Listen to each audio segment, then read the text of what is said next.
Oi, você! Eu sou a Fabi e hoje eu vim aqui compartilhar com vocês um livro muito gostosinho de ler, muito rapidinho de ler e o melhor de tudo é que você não precisa lê-lo numa sequência. Você pode ir lendo as histórias aleatoriamente, de acordo com a sua necessidade, de acordo com a sua vontade, pode simplesmente abrir uma página e ler a história que consta ali.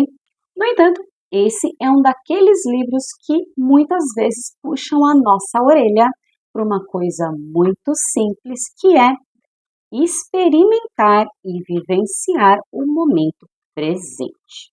E o livro de hoje é o livro 108 Histórias para Entender a Atenção Plena, de Arnie Kozak.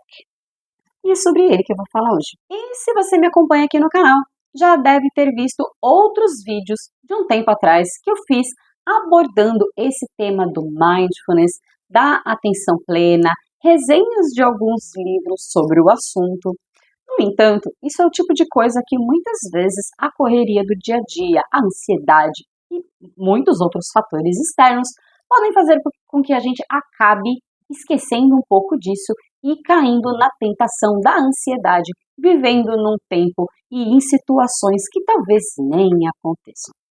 E aí, o bacana é que esse livro tem 108 histórias, 108 metáforas para explicar o mindfulness e outros assuntos muito interessantes. Eu sempre tenho curiosidade de saber um pouco mais sobre o autor. Afinal de contas, eu quero saber de onde ele tirou tudo aquilo. E aí, pesquisando, o Arnie Kozak, ele é professor assistente do Departamento de Psiquiatria da Faculdade de Medicina de Vermont, ministra workshops no Centro Barré de Estudos Budistas e no Instituto Cooper Beatty. Publicou vários livros, entre eles Mindfulness, de A a Z, e pratica yoga e meditação há mais de 30 anos e se dedica a traduzir os ensinamentos do Buda para uma linguagem clara e acessível. E justamente como eu falei, as histórias podem ser lidas de forma independente. Logo no começo, ele já tem como ler este livro, que ele diz: elas estão organizadas em 5 categorias: metáforas da mente, metáforas do eu, metáforas da emoção, da mudança e da loucura comum, metáforas da aceitação, da resistência e do espaço, e metáforas da prática. Podemos considerar essas histórias e metáforas como sementes. Espero que ao plantá-las no solo da sua experiência, elas possam criar raízes e dar frutos em sua vida. E eu achei esse comecinho muito bonitinho e logo na sequência, como uma introdução, é muito interessante a gente buscar primeiro a origem, o porquê para fazer determinada coisa. Porque, afinal de contas, se a gente não tem um esclarecimento de como aquilo funciona, dificilmente a gente dá prosseguimento, né? E aí, ele consta o seguinte: como descrever a mente? Como conhecê-la? Tente descrevê-la sem se referir a outra coisa. É difícil. A mente, com certeza, pode ir para lá e para cá. Por exemplo, dizemos: hoje minha mente está acelerada ou minha mente está voando. A mente é capaz de falar e contar histórias. Por exemplo, ai meu Deus, o que foi que eu fiz? Ou ele sempre faz a mesma coisa? Será que um dia vai aprender? A mente pode nos atormentar de inúmeras formas, convencendo-nos de que somos defeituosos de algum jeito ou alegando que uma pessoa é intolerável e precisa mudar. A tendência da mente a ser automática na maneira como fala consigo, sempre do mesmo modo, perseguindo pensamentos, sentimentos e percepções sem refletir, também é um tema recorrente. Já a experiência da atenção plena e a meditação quase só podem ser descritas por meio de metáforas. No livro Philosophy in the Flesh, George Lakoff e Mark Johnson afirmam que é praticamente impossível pensar ou falar sobre a mente com seriedade sem conceitualizá-la em termos metafóricos. Sempre que conceitualizamos aspectos da mente dizendo coisas como alcançar ideias, chegar a conclusões, ter clareza ou engolir reclamações, estamos usando metáforas para tentar entender o que fazemos com elas. E aí, ele explica sobre a nossa mente ser uma contadora de histórias. Como eu falei, muitas vezes a gente acaba preso em histórias, em diálogos, em situações que nos estressam, mas que na maioria das vezes não acontecem. E aí, consta o seguinte: nossa mente contadora de histórias nos tira do presente 99% das vezes e frequentemente a flagramos em ação durante a meditação. Então, conta pra mim, quantas vezes você tentou meditar e aí começaram a vir pensamentos na sua mente e você ficou tão preso nesses pensamentos que, tipo, meditação foi pro beleléu e aí depois de um tempo você acabou desistindo. Super comum, né? E aí ele continua. Lá estamos nós, observando e sentindo a respiração, e eis que nos damos conta de que estamos perdidos em pensamentos. Ao tomar consciência disso, trazemos atenção de volta à respiração. Lidar com a mente contadora de histórias durante a prática da meditação nos ajuda a lidar com o estresse e as pressões do cotidiano. E quando prestamos atenção em como a mente é levada por essa forma específica de distração, nos treinamos para percebê-la e assim temos a oportunidade de retomar o foco. Resultado, ficamos mais envolvidos no presente e menos perdidos numa mente repleta de histórias. E essa é só a primeira de outras 107 histórias que tem justamente nessa pegada. Coisas bem simples de serem entendidas e que é muito bom porque é um lembrete. Agora, dezembro é um período meio complicado, na verdade bem complicado para a maioria das pessoas. É um momento de introspecção, é um momento de reflexão. Pessoas que não têm família já começam a ficar mais deprimida, pessoas que têm grandes famílias ou grandes expectativas começam a sofrer de ansiedade. Então, é um período muito complexo. Então, é muito importante nesse período conturbado, onde a gente tem N atribulações, N preocupações, N pensamentos, a gente ter um lembrete diário de voltar para o presente. Então, particularmente, foi um daqueles livros que eu consegui ler, tipo, eu optei por ler, na verdade, 4 histórias por dia. E aí era legal porque eu ia me lembrando dessas metáforas no momento em que eu estava justamente perdida em pensamentos, perdida em diálogos, e aí eu pensava, pô, lembrei daquele trechinho, volta, coloca isso para um outro plano, como se fosse um filme, tira, abstrai. Então, é muito interessante porque muitas pessoas, quando começam a tentar praticar o mindfulness e não obtêm o sucesso que elas imaginam, não é alcançado as expectativas que elas criam, elas acabam desistindo. E já foi mais do que comprovado que a atenção plena faz muito bem para a mente. Se você não viu o vídeo que eu expliquei direitinho sobre a origem do mindfulness, eu vou deixar esse link aqui em cima. Mas, dando prosseguimento, no outro trechinho adiante, numa outra metáfora, ele fala que a nossa mente é como se fosse um prédio de 3 andares e que o térreo, no caso, é o momento presente.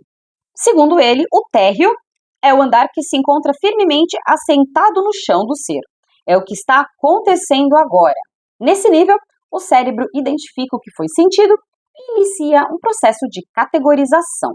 Menos de um microsegundo depois dessa categorização eficiente e adaptativa, o tom afetivo e o valor da percepção são registrados como agradável, desagradável ou neutro. Esse, então, é o segundo andar. A avaliação. Esse nível diz do que é útil se aproximar e o que pode ser perigoso e deve ser evitado. Além disso, também é altamente adaptativo. Já o terceiro andar é a área pensante e falante da mente. Esse andar tem 2 departamentos: parte intencional e parte não intencional ou automática. O departamento intencional é a glória que coroa a capacidade humana. Inclui a habilidade de resolver problemas, de sintetizar, de planejar e de criar. Já o departamento automático tende a ser repetitivo, tacanho e marcado pela ansiedade. Segundo essa metáfora, para nós seria mais estável e seguro viver o mais possível do térreo, que é o nível mais próximo da realidade e da experiência vivida. A atenção plena, então, é o elevador ou a escada que nos permite retornar do terceiro andar ao térreo. Isso, porém, não quer dizer que a gente precisa demolir os outros andares. Todos têm sua função. E aí, ele dá um exemplo. Comece analisando uma reação desagradável a um acontecimento da sua vida. Por exemplo, você escorregou e caiu. Em seguida, o cérebro precisa categorizar o que aconteceu. No primeiro andar está a dor como experiência pura. O cérebro está equipado para reconhecer a dor e é útil fazê-lo. Existem informações fundamentais nessa experiência e o ai que se manifesta no segundo andar transmite essa mensagem. É possível ir do térreo ao segundo andar num milésimo de segundo, mas o terceiro andar é onde a mente passa a maior parte do tempo. Além de medidas práticas como limpar a roupa, ver se você se machucou, não há mais muito o que fazer. Entretanto, a mente está apenas começando. Podem surgir pensamentos como ai, que droga, ou eu não acredito que eu fiz isso, como eu sou idiota. Antes de você se dar conta, toda uma narrativa dramática que o paralisa e deixa sem chão, o chamado pensamento catastrófico. Pergunte a si mesmo: vale a pena pensar essas coisas? É necessário pensar assim? Se a resposta for negativa, talvez seja a hora de começar a descer as escadas. Então, deu para ver que são metáforas muito legais, né? Então, justamente, essa dos andares, para mim, foi uma das melhores, porque justamente quando você percebe que tem esses níveis e que você, de certa forma, pode controlá-los, é muito interessante, porque, afinal de contas, gente explosiva, que não tem inteligência emocional, é a coisa que mais tem na sociedade. É muito difícil ver uma pessoa que consegue sentir raiva, por exemplo, mas analisar, digerir aquilo sem sair esbofeteando as pessoas, berrando, dando piti por aí. Por isso que eu acredito que estes exercícios para atenção plena são fundamentais para a gente não acabar caindo nessas armadilhas. Porque, afinal de contas, uma vez que a palavra foi proferida, não dá para voltar atrás, né? Um pouco mais adiante, ele explica justamente sobre a atenção plena numa metáfora que ele coloca chamada de mente-leão. E ele diz: as instruções para a atenção plena são muito precisas, enganosamente simples até. Preste atenção ao que está acontecendo agora e, quando se distrair, traga o foco de volta e faça-o sem irritação, arrependimento ou recriminação. Observe que não há qualquer menção à tranquilidade ou mesmo relaxamento nessas instruções. O relaxamento pode ser um dos efeitos colaterais mais comuns da prática, mas não é o seu objetivo principal. A meta é tornar você íntimo da sua mente. Se ela estiver enfurecida, agitada, perdida, é com isso que você vai trabalhar. Repito, encaro isso como a verdadeira recompensa da prática, pois é o que mais se assemelha à mente nas situações do dia a dia. E o último trechinho que eu vou compartilhar com vocês, que eu achei fantástico, ele comenta, né, que ele dá workshops em centros budistas e justamente trazendo o budismo para essa metáfora aqui, ele fala o seguinte: representações populares da iluminação podem atrapalhar o aprendizado. A iluminação costuma ser retratada como um evento psicológico épico e cósmico, acompanhado de fogos de artifício, sinos e um estado de transcendência mística permanente. Uma vez iluminado, o ser individual se transformou para sempre. Porém, a iluminação é, de certa maneira, a maior decepção do ego. Se o seu objetivo for a iluminação, você terá estabelecido uma condição que impede sua concretização.